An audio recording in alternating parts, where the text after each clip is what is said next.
Just try it. Quick, meet me at the AT-AT. Gesundheit. See? And can raise most buildings to the foundation with a single well-placed volley. Those guys are all dead now. The 100-ton Manka-class walkers could be found on countless battlefields during what was known as the Great Galactic War. There's also a loading ramp in the back if you need to climb in while it's taking a squat.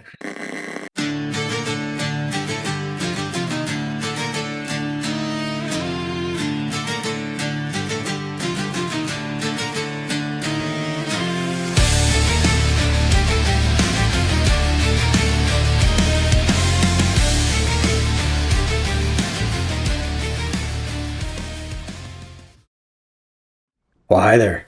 I'm seeing new faces out there. That's great. We always need fresh meat to feed the war machine. To secure peace and prosperity for the Empire citizens. Yeah. Anyway, for anyone new here, my name is Baron. Alright, troops. Today we're going to take a look at one of the more fascinating vehicles in the Imperial lineup. Fascinating because it's simultaneously one of the stupidest design ideas ever concocted by Command, and yet, against all odds, it's proven to be incredibly effective. I'm of course talking about the AT-AT. Whoa, let me stop you right there. Yes, it's the AT-AT. We don't call it the AT-AT. Just takes too damn long to say, and out on the field, speed matters. No, that doesn't work for everything. The little one is just called the AT-ST or Scout Walker. Why? Well, just try it. Quick, meet me at the AT-AT. Gesundheit. See?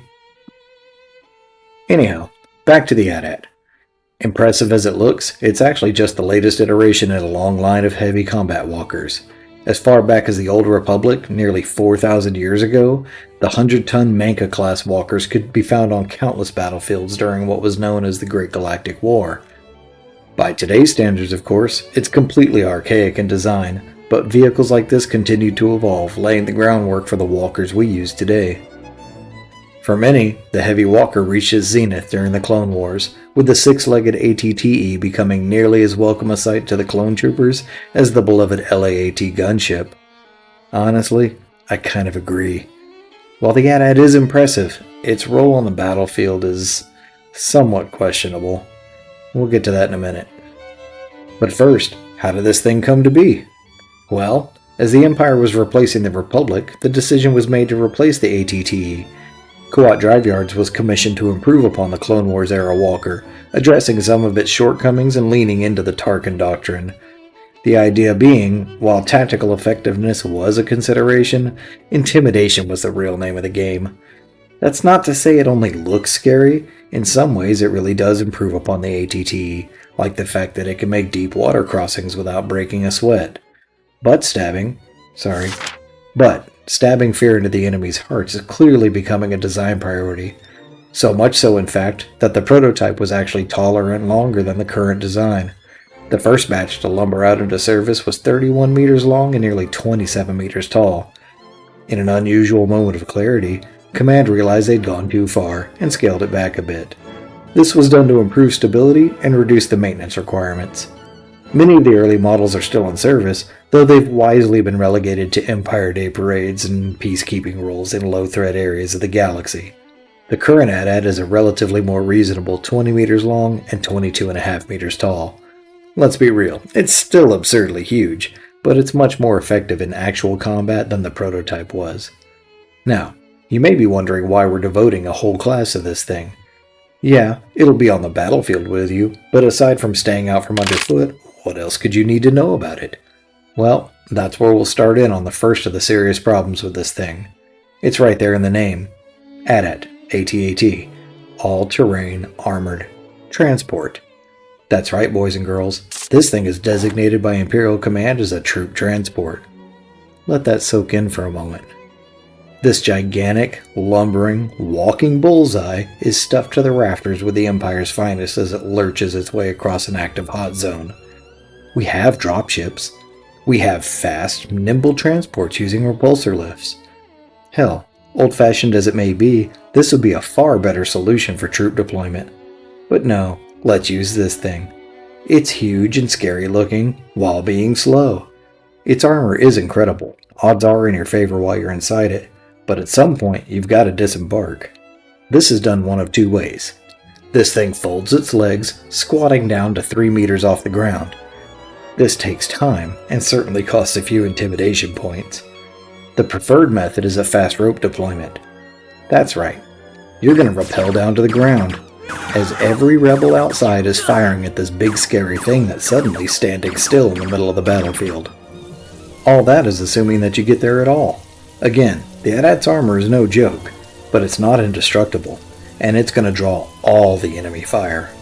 We do lose these things from time to time, and when we do, you are in a Durasteel shipping container over 20 meters in the air. Climb into a metal box and chuck yourself off a 7-story building. 2 pilots, the CO, and 40 of your fellow troops. 3, 2, 1. Those guys are all dead now. But Baron, it can't be all bad, can it? No, it's actually not. Enjoying the video? Drop a like and be sure to subscribe so you don't miss out on the rest of this series. You know how this works. It's okay, I'll wait. Got a planet you'd like to see us explore?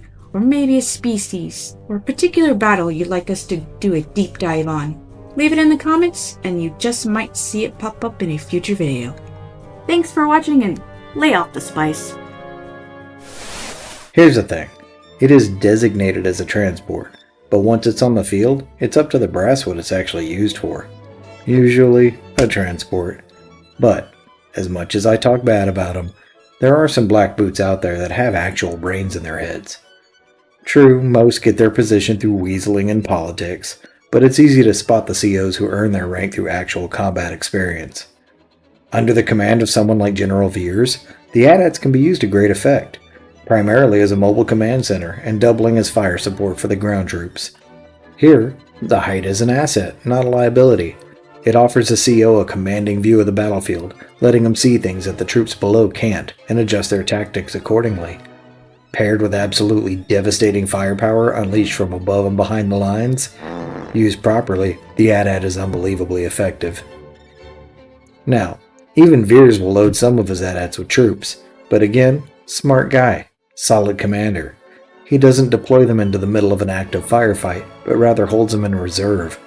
Once the main battle is over, there's still work to be done. This is the transition from open firefight to door kicking, and this is a great time to pull back your exhausted ground troops. Give them a breather while you send in fresh troops to round up prisoners and root out high priority targets. How else is it effective? Beyond its firepower, there's just no denying the effect this thing has on the enemy. Is it a weird choice for a troop transport? Yeah, it is. But the sight of this beast lumbering over the horizon scares the ever-loving shit out of even the most hardened rebel fighters. Easy to underestimate the power of psychological warfare, but it's a real thing. Beat 'em here before the first shot is even fired. Okay, now that we've covered some basics, let's get into it. This isn't like trying to learn your way around a destroyer. The layout here is pretty simple. Typically, you'll board this thing while aboard a ship like a destroyer through the side bays. There's also a loading ramp in the back if you need to climb in while it's taking a squat. Generally speaking, your time in here will be spent in one of the 2 passenger decks. Aside from seats and comms equipment, there's not much to know. You're kinda just along for the ride. Speeder bikes or other mission-specific equipment is stored back here. If you happen to make squad leader, then you may get called up to the cockpit to consult with your CO. Ladder back here leads to the lower deck, and then just head up front to the access corridor. Keep in mind, this passage is in the neck between the main hull and the cockpit. This flexible union is one of the few truly vulnerable areas on the AT-AT. If you get called up front during a pitched battle, get through there quick, fast, and in a hurry. But really, again, dead. And that's pretty much it, not much to it. Overall specs, again, she's 20 meters long, 22.5 high. While slower than ideal, it is kind of impressive that this thing can actually cover flat ground at 60 kilometers an hour. Slow? Yes, but faster than it looks. Power to move 290 tons like that comes from a pair of KDY compact fusion drives. This means you don't want to be around when one explodes, but these things can stay on the field for weeks without needing a refuel. While we don't find ourselves in that situation often, that does mean that the AT-AT would truly make an excellent siege weapon. Typically set up as troop transports, they'll haul their crew plus 40 troops and 6 speeder bikes. With some rearranging, it can be repurposed to carry one partly dismantled AT-ST. I'm sure there is one, but I'm struggling right now to think of a single situation where it would be useful to do this.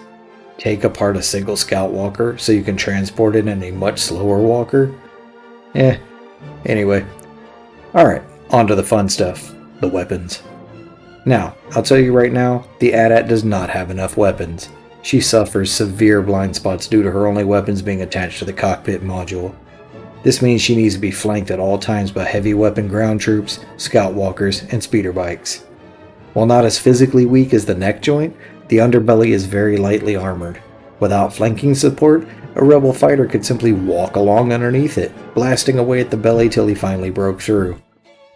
That said, the weapon she does carry will freaking lay waste to anything in range. On either side of the cockpit, a pair of powerful FF4 medium repeaters handle the light work. Everything from enemy ground troops and artillery positions to flicking snub fighters out of the air like gnats. The real magic is tucked just under the cockpit. 2 fire-linked MS-1 heavy blaster cannons made by Tame and Back. And I do mean heavy. These things are absolute bunker busters and can raise most buildings to the foundation with a single well-placed volley. Not only that, but these cannons can reach out and touch someone. The range on these beautiful bastards? 17 kilometers. Yeah. The AT-AT may not always make sense, but she sure is packing some heat. Okay, troops, let's wrap this up. Bottom line, this thing is huge, powerful, and just plain weird. But it does fall in line with the trend I'm seeing when it comes to our hardware. It's a great propaganda piece, and its tactical effectiveness really boils down to whoever is calling the shots for the cockpit. Odds of you being deployed in one of these beasts is actually fairly slim, and that's probably a good thing. If you do find yourself assigned to an AT-AT, know that your fate is in the hands of luck and your CO. You may die before you ever reach the battle, and you have to go in understanding that there's absolutely nothing you can do about it. Just hope that you get there in one piece, then hope that your CO doesn't want to deploy the troops in the middle of a hot zone. If you make it through all that, then just hope that you don't land that assignment again. Speaking of hope, here's hoping you guys shower up before our next class. It's a little ripe in here today. Get out of here. I'll see you next time. Class dismissed. Don't forget to do the things and the stuff. It would mean so much to us. Thanks for watching.